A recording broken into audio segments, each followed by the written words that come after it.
선우 씨, 당신을 사랑합니다. 나와 함께 남은 인생을 함께 할 수 있을까요? 선우는 켄지의 진심 어린 고백에 놀라움과 함께 벅찬 감동을 느꼈다. 그녀의 심장은 마치 젊은 날처럼 두근거렸다. 그녀는 켄지의 손을 잡았다. 그녀의 손은 따뜻했고 그의 마음에 잔잔한 파동을 일으켰다. 사랑에 빠진 두 남녀. 이 두 사람에게 어떤 일이 벌어질까? 구독을 하시면 매일 흥미로운 이야기들이 여러분을 찾아갑니다. 그럼 오늘의 이야기 시작합니다. 사랑의 나이와 국경은 없다. 50대 한국 여성과 20대 일본 남성의 파격 로맨스. 한국 미술계의 거장이었지만 늘 공허함에 지쳐있던 50대 박선우. 그녀는 모든 것을 뒤로하고 일본 교토로 떠납니다. 그곳에서 운명처럼 20대 일본인 대학생 켄지를 만나 나이와 국경을 뛰어넘는 뜨거운 사랑에 빠지죠. 예상치 못한 생명의 축복까지 찾아오며 완벽한 행복을 꿈꾸던 이들의 로맨틱한 동화. 하지만 그 행복 뒤에는 아무도 상상 못한 두 가지 충격적인 비밀이 숨겨져 있었습니다. 과연 박선우는 이 모든 진실을 마주하고도 진정한 사랑과 가족을 지켜낼 수 있을까요? 지금부터 그녀의 특별한 여정을 통해 삶의 진정한 의미를 찾아보세요. 박선우는 50대 중반의 한국 여성이었다. 그녀의 삶은 마치 잘 보존된 고서 같았다. 오랜 세월을 거치며 쌓인 깊이와 지혜가 느껴졌지만 겉으로는 정숙하고 단아한 분위기가 감돌았다. 그녀는 명문 여자대학교에서 서양화를 전공했고 졸업 후에는 유명 미술관의 큐레이터로 평생을 보냈다. 그녀의 감각적이고 섬세한 기획력은 수많은 전시회를 성공으로 이끌었고 그녀는 업계에서 미술계의 거장이라 불리며 존경받았다. 그녀는 늘 아름다움을 탐미하고 예술 속에서 자신을 찾으려 했지만 현실의 삶은 그녀의 예술적 감성과는 동떨어져 있었다. 그녀의 결혼 생활은 형식적이었다. 남편은 안정적인 직업을 가진 사람이었지만 예술과는 거리가 먼 실용적인 사람이었다. 그들 사이에는 깊은 대화나 감정적인 교류가 없었다. 부부라는 이름 아래 각자의 삶을 살아가는 동반자에 가까웠다. 자녀들은 그녀의 바람대로 재능을 인정받아 해외에서 유학 중이었고 독립적인 삶을 살고 있었다. 그들은 그녀에게 필요한 것을 제공받는 것에 익숙했고 어머니의 내면이나 감정에 대해서는 무관심했다. 선우는 가족이라는 울타리 안에서 오히려 더 큰 외로움을 느끼곤 했다. 평생을 아름다움을 좇았지만 정작 자신의 삶은 메말라 있었다. 겉으로는 모든 것을 가졌지만 내면은 텅 비어 있었다. 50대 중반, 그녀는 미술관 큐레이터 자리에서 정년퇴직을 맞았다. 화려한 은퇴식 뒤에 남은 것은 텅 빈 시간과 끝없는 공허함이었다. 매일 아침 출근하던 미술관, 쉼없이 이어지던 전시 기획, 작가들과의 대화가 사라지자 그에게 남은 것은 텅 빈 시간과 끝없는 공허함이었다. 남편은 퇴직 후에도 자신의 취미 생활에 몰두하며 바빴고 자녀들은 연락도 드물었다. 그녀는 자신이 평생 쌓아올린 경력이 결국 껍데기에 불과했다는 사실을 깨달았다. 거울 속 자신의 모습, 깊어진 눈가의 주름과 지친 눈빛을 보며 자신이 진정으로 원하는 삶은 무엇이었을까 되물었다. 그녀는 한국 사회의 성공 지향적인 분위기 속에서 진정한 자신을 잃어버렸다고 느꼈다. 그녀는 어렸을 적부터 남들처럼 북적이는 삶보다는 혼자만의 시간을 즐기던 사람이었다. 소심하고 내성적인 성격 탓에 인간관계에 서툴렀고 깊은 관계를 맺는 것을 어려워했다. 하지만 그녀의 내면에는 늘 새로운 것에 대한 갈망과 자유에 대한 동경이 존재했다. 그녀는 획일적인 한국 사회의 기준과 빡빡한 경쟁 속에서 자신의 본 모습을 잃어버렸다고 생각했다. 이제 그녀는 더 이상 남의 시선에 얽매이지 않고 진정으로 자신이 원하는 삶을 살고 싶었다. 그녀는 오래된 여행 잡지를 뒤적이며 잊었던 꿈을 되살리려 애썼다. 젊은 시절, 그녀는 미술 관련 학회 참석차 일본을 자주 방문했다. 그녀는 일본 특유의 정교함과 섬세함, 그리고 전통과 현대가 조화를 이루는 문화의 깊은 인상을 받았다. 특히 도쿄의 활기찬 거리와 숨어있는 작은 미술관들은 그녀의 마음을 사로잡았다. 그녀는 언젠가 꼭 한번 일본에 가서 그들의 문화 속에서 자신을 잃어버리고 싶다는 막연한 꿈을 꾸었다. 은퇴 후 그녀는 그 잊었던 꿈을 다시 꺼내 들었다. 그녀는 남편에게 일본 여행을 제안했지만 남편은 이해할 수 없다는 듯 손사래를 쳤다. 그 나이에 무슨 일본이에요? 그냥 편하게 한국에서 쉬세요. 피곤하게 왜 해외를 가려고 해요? 남편의 무심한 반응에 선우는 더 이상 미련을 두지 않았다. 그녀는 조용히 여행 계획을 세웠다. 남편에게는 더 이상 함께 살 수 없다는 통보를 전했다. 남편은 예상했던 일이라는 듯 차갑게 고개를 끄덕일 뿐이었다. 그녀는 자신이 평생 모은 재산을 정리하고 일본 도쿄행 비행기 표를 끊었다. 모든 것을 뒤로하고 떠나는 그녀의 발걸음은 가벼웠다. 도쿄 나리타 국제공항에 발을 디딘 순간 정돈된 공기와 함께 일본 특유의 정갈한 향이 그녀의 코끝을 스쳤다. 그는 미리 예약해둔 신주쿠 근처의 작은 호텔에 여장을 풀고 다음 날부터 도쿄 곳곳을 누볐다. 시부야 스크램블 교차로의 활기찬 모습, 아사쿠사의 고즈넉한 센소지, 그리고 우에노 공원의 다양한 미술관들은 그녀의 가슴을 벅차오르게 했다. 그녀는 카메라를 들고 골목길을 따라 걸으며 도쿄의 아름다움을 담았다. 이곳에서는 아무도 그녀에게 무엇을 해야 한다고 말하지 않았다. 그녀는 비로소 진정한 자유를 느꼈다. 낯선 언어와 문화 속에서 그녀는 잃어버렸던 자신을 찾아가는 듯했다. 어느 날 오후, 도쿄의 번화가 시부야? 스크램블 교차로 근처의 작은 카페에서 그녀는 그를 만났다. 따뜻한 햇살이 쏟아지는 창가에 앉아 스케치북에 그림을 그리고 있는 그의 모습은 마치 순정 만화 속 주인공 같았다. 그의 이름은 켄지. 20대 초반의 젊은 일본 남성으로 부드러운 검은 머리와 깊은 눈빛을 가진 사람이었다. 그는 마치 영화 속 한 장면처럼 섬세하고 예술적으로 보였다. 선우는 그에게서 묘한 이끌림을 느꼈다. 그는 스케치북을 덮고 카페를 나가려던 선우에게 먼저 말을 걸었다. 혹시 미술 전공하세요?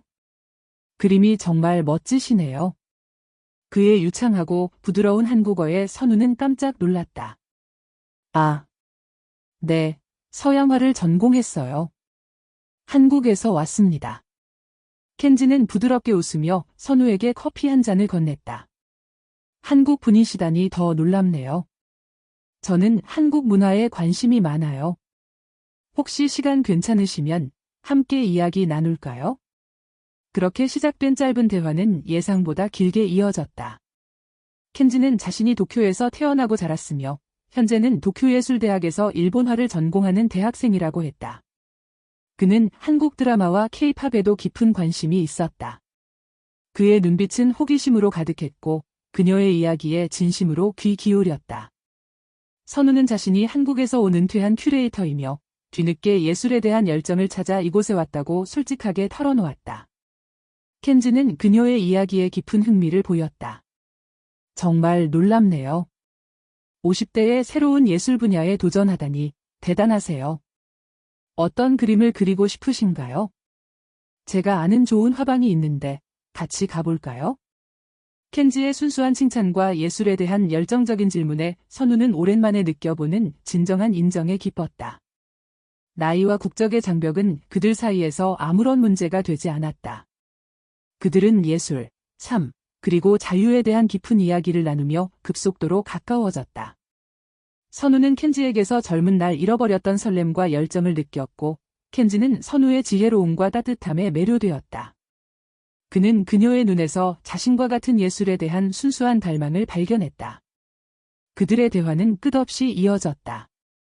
그녀는 켄지에게서 한 번도 경험해보지 못한 깊은 교감을 느꼈다. 그 후로 선우는 켄지와 자주 만났다. 그들은 함께 도쿄의 작은 갤러리들을 방문하고 아기자기한 동네 서점들을 탐험했다. 켄지는 선우에게 일본 젊은 세대가 가진 자유로운 사고방식과 예술에 대한 열정을 보여주었고, 선우는 그에게 한국의 문화와 자신의 삶의 경험을 이야기해 주었다. 그는 선우와 함께 있을 때 비로소 진정한 자신을 발견하는 듯했다. 가면을 벗고 스스로의 감정에 솔직해지는 법을 배우는 것 같았다. 그는 선우의 차분하고 깊이 있는 성품에 이끌렸고 그녀의 긍정적인 에너지는 그의 닫혔던 마음을 열게 했다. 켄지 역시 선우에게 깊은 끌림을 느꼈다. 그는 자신과 같은 젊은 여성들에게서는 찾을 수 없는 선우의 성숙함과 포용력에 위로를 받았다. 그는 어린 시절부터 예술적 재능이 뛰어났지만 그의 부모님은 그가 안정적인 직업을 갖기를 원했다. 그는 늘 부모님의 기대와 자신의 꿈 사이에서 갈등하며 살아왔다. 하지만 선우는 달랐다. 그녀는 그의 꿈을 응원했고 그의 모든 것을 있는 그대로 존중해 주었다. 그녀는 그에게 넓은 세상을 보여주었고 그의 감성을 이해해주는 유일한 사람이었다. 나이 차이에도 불구하고 그들의 영혼은 놀랍도록 닮아 있었다. 그들은 서로에게 삶의 동반자이자 영혼의 안식처가 되었다. 어느 날 도쿄의 밤이 내려앉은 작은 공원에서 켄지는 선우에게 조심스럽게 자신의 마음을 고백했다. 가로등 불빛 아래 벚꽃잎이 흩날리는 낭만적인 밤이었다. 선우 씨, 당신을 사랑합니다. 나와 함께 남은 인생을 함께할 수 있을까요? 선우는 켄지의 진심 어린 고백에 놀라움과 함께 벅찬 감동을 느꼈다. 그녀의 심장은 마치 젊은 날처럼 두근거렸다. 그녀는 켄지의 손을 잡았다. 그녀의 손은 따뜻했고 그의 마음에 잔잔한 파동을 일으켰다. 네, 저도 당신을 사랑해요. 함께해요, 우리. 나이 차이는 저에게 아무런 문제가 되지 않아요. 당신은 저에게 삶의 의미를 다시 알려주었어요. 그들은 도쿄의 아름다운 밤 풍경 속에서 서로의 사랑을 확인했다. 그들의 관계는 곧 세상에 알려졌고 한국과 일본 사회 모두에서 큰 논란이 되었다. 언론은 그들의 사랑을 나이 차이 30년의 충격 로맨스, 50대 한국 여교사의 일본 연하남과의 사랑이라며 대서특필했다. 사회는 냉담했다. 한국에서는 노망난 여자, 젊은 남자를 유혹한 파렴치한이라는 비난이 쏟아졌고 일본에서는 돈을 쫓는 외국인 여성, 부모를 실망시키는 자식이라는 비난이 쏟아졌다. 선우의 가족들은 충격에 빠졌다. 한국에 있는 남편과 자녀들은 그녀의 결정에 격분했고 다시는 연락하지 않겠다고 선언했다. 켄지의 부모님 역시 격렬하게 반대했다. 특히 그의 아버지는 격앙된 일본어로 말했다. 있을 수 없는 일이다. 저 여자는 내 어머니 뻘이다. 대체 무슨 생각으로 저런 노인과 결혼하려 하는 거냐? 내 인생을 망치지 마라. 그들은 켄지에게 선우와의 관계를 당장 정리하라고 강요했다. 일본 사회는 전통적으로 나이와 서열을 중시하는 문화가 강했기에 나이 차이가 많이 나는 결혼에 대한 시선은 여전히 보수적이었다. 하지만 켄지의 의지는 확고했다. 그는 선우와의 사랑이 진실하며 그와 함께라면 어떤 어려움도 이겨낼 수 있다고 믿었다. 선우 역시 켄지를 포기할 수 없었다. 그녀는 켄지의 부모님을 수차례 찾아가 진심을 전했고 자신이 켄지를 행복하게 해줄 수 있다는 확신을 보여주었다. 그녀는 자신의 오랜 경험과 지혜로움을 통해 켄지의 부모님을 설득하려 애썼다.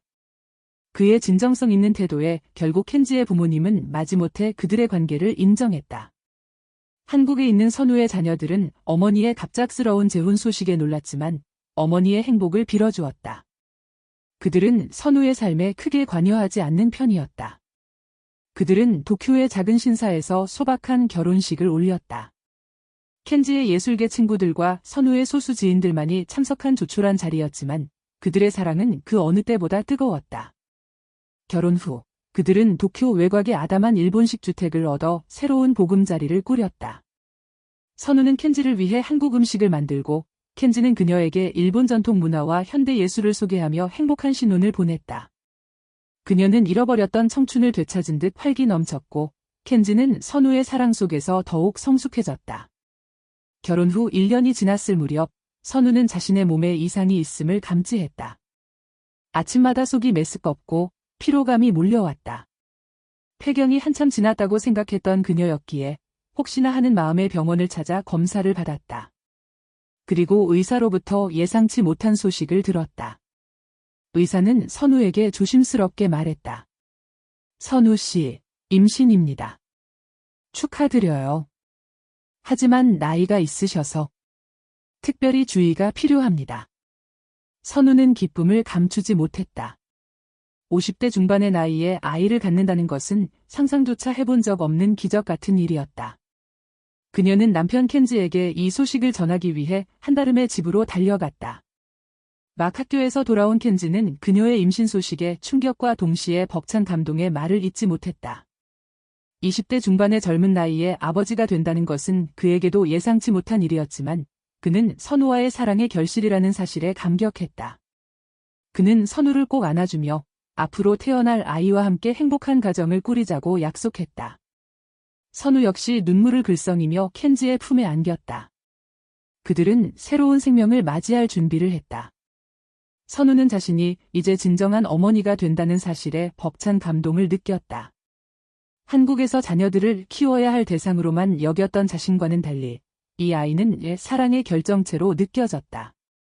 선우의 임신 기간 동안 켄지는 그녀를 극진히 보살폈다.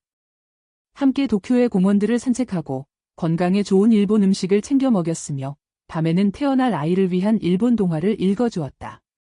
그는 아이의 방을 꾸미고 필요한 물품들을 꼼꼼히 준비했다. 그는 자신이 젊은 나이에 아버지로서의 역할을 충실히 해낼 수 있을 것이라 믿었다. 선우 역시 켄지의 따뜻한 보살핌 속에서 행복한 시간을 보냈다. 그들의 사랑은 아이의 탄생을 통해 더욱 깊어지고 단단해지는 듯했다. 그녀의 텅 비었던 삶은 이제 사랑과 생명으로 가득 채워지고 있었다. 드디어 선우가 출산하는 날, 켄지는 병원 복도를 초조하게 서성였다. 그의 심장은 두근거렸고 손에는 땀이 흥건했다. 긴 기다림 끝에 아기의 우렁찬 울음소리가 들려왔고 켄지는 뜨거운 눈물을 흘렸다. 간호사가 건강한 여자아이를 안고 나왔고 켄지는 갓 태어난 자신의 딸을 품에 안았다. 그는 아이의 작은 얼굴을 쓰다듬으며 이루 말할 수 없는 감격에 휩싸였다. 그의 늦은 사랑은 마침내 아름다운 결실을 맺은 것이다. 그들은 아이에게 미아라는 예쁜 이름을 지어주었다. 미아는 선우에게는 새로운 삶의 의미를, 켄지에게는 삶의 가장 소중한 선물이 되었다. 셋은 서로를 아끼고 사랑하며 행복한 가정을 이루어갔다. 선우는 이제 비로소 자신이 진정으로 원했던 삶을 살고 있다고 느꼈다. 미아의 웃음소리는 그녀의 세상에서 가장 아름다운 음악이었다. 미아가 무럭무럭 자라면서 선우와 켄지의 삶은 더욱 풍요로워졌다.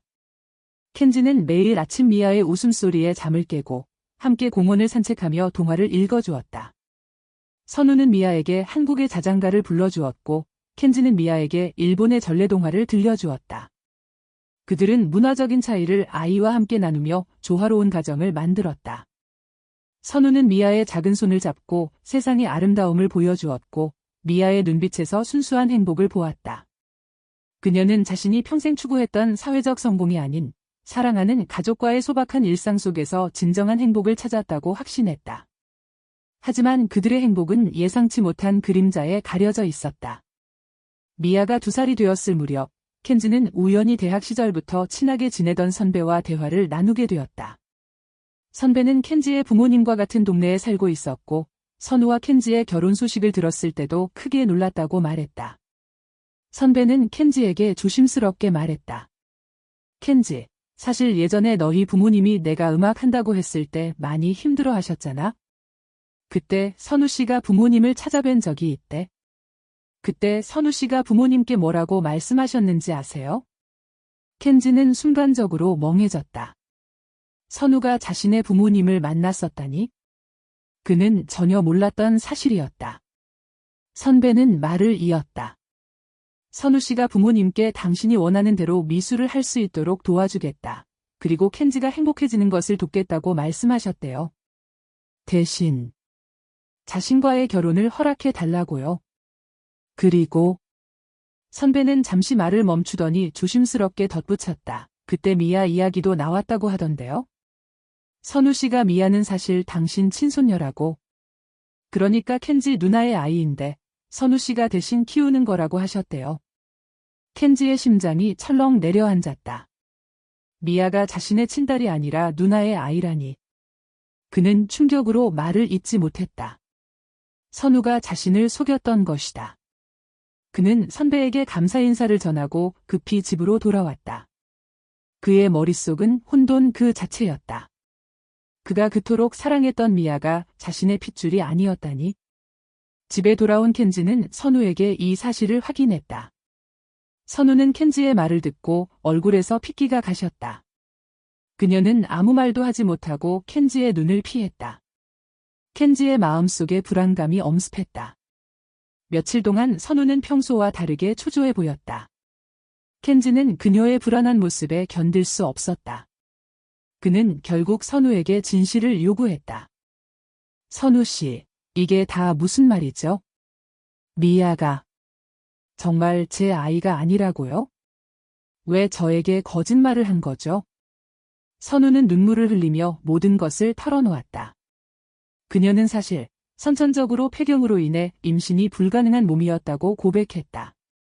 그녀는 켄지를 너무나 사랑했고 그와 가정을 이루고 싶었지만 자신이 아이를 가질 수 없다는 사실을 알면 켄지가 자신을 떠날까 봐 두려웠다고 흐느꼈다. 나는 정말 아이를 갖고 싶었어요. 당신과 함께. 하지만 불가능했어요. 당신이 전고 아이를 간절히 바랄 것 같아서. 그래서 거짓말을 했어요. 미아는 사실 내 언니의 아이예요. 언니가 사정상 키울 수 없게 되어서 내가 대신 키우게 된 아이예요. 미아는 선우의 언니가 낳은 아이였고 선우가 아이를 너무나 간절히 원했기 때문에 켄지에게 숨기고 자신의 딸인 것처럼 속였던 것이었다. 그녀는 켄지를 사랑했고 그와 가정을 이루고 싶었지만 자신이 아이를 가질 수 없다는 사실을 알면 켄지가 자신을 떠날까 봐 두려웠다고 흐느꼈다. 켄지는 충격으로 말을 잇지 못했다. 그가 그토록 사랑했던 딸이 자신의 친자가 아니라는 사실도 받아들이기 힘들었는데 이제는 선우가 자신을 2번이나 속였다는 사실에 무너져 내렸다. 그는 자신이 얼마나 어리석었는지, 얼마나 쉽게 속아 넘어갔는지 깨달았다. 그의 눈에는 이글거리는 분노와 함께 주체할 수 없는 슬픔이 차올랐다. 그는 자신이 꿈꾸었던 완벽한 행복이 철저하게 거짓 위에 세워진 허상이었음을 깨달았다. 그는 선우를 믿었고 그녀의 모든 것을 받아들였는데 이 모든 것이 기만이었다는 사실이 그를 절망케 했다. 며칠 밤낮을 잠 못 이루며 고민하던 켄지는 결국 침묵을 깼다. 그의 얼굴에는 피로와 슬픔이 역력했지만 눈빛만은 단호했다. 그는 선우에게 말했다. 당신이 나를 속인 것은 결코 용서받을 수 없는 일입니다. 하지만 나는 미아를 사랑하고 당신과의 지난 시간을 거짓으로 만들고 싶지 않습니다. 그는 더 이상 화를 내지 않았다.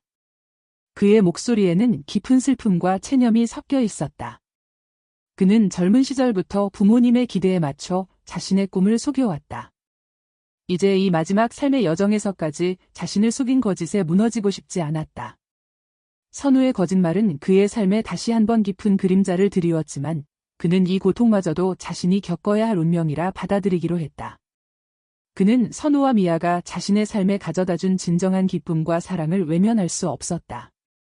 선우는 켄지의 말에 고개를 떨군 채 흐느꼈다. 그녀는 켄지에게 더 이상 그를 속이지 않을 것이며 진심으로 그와 미아를 위해 살아가겠다고 맹세했다. 켄지는 그녀의 손을 잡았다. 그의 마음속에는 여전히 배신감의 잔재가 남아 있었지만 그는 이제 새로운 의미의 가족을 만들어가기로 결심했다.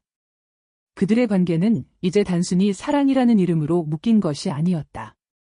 그것은 용서와 이해, 그리고 어쩌면 서로에게 필요한 존재가 되어가는 더 복잡한 형태의 관계였다. 켄지는 미아를 보며 미소 지었다. 비록 혈연으로 이어진 자식은 아니었지만 그는 미아에게 깊은 사랑을 느끼고 있었다. 그는 이제 일본을 떠날 생각도 선우를 떠날 생각도 없었다. 한국과 일본, 그리고 한 여성의 노년과 한 남성의 젊음이 교차하며 엮어진 이 특별한 인연은 그렇게 계속될 것이다. 선우의 노년은 예측할 수 없는 방향으로 흘러갔지만 그녀는 그 안에서 진정한 자신을 찾아가고 있었다. 그녀는 더 이상 껍데기뿐인 성공을 좇지 않았다. 그녀의 삶은 비록 거짓으로 시작되었을지언정 이제는 진정한 사랑과 이해, 그리고 용서로 채워지고 있었다. 그녀는 이제 홀로 외로이 걷는 것이 아니라 함께하는 이들과 함께 이 삶의 여정을 계속할 것이다. 도쿄의 밤하늘은 오늘도 고요히 별들로 빛나고 있었다. 오늘 이야기는 여기까지입니다. 매일 올라오는 이야기를 보시려면 구독 버튼을 눌러주세요. 또 뵙겠습니다. 감사합니다.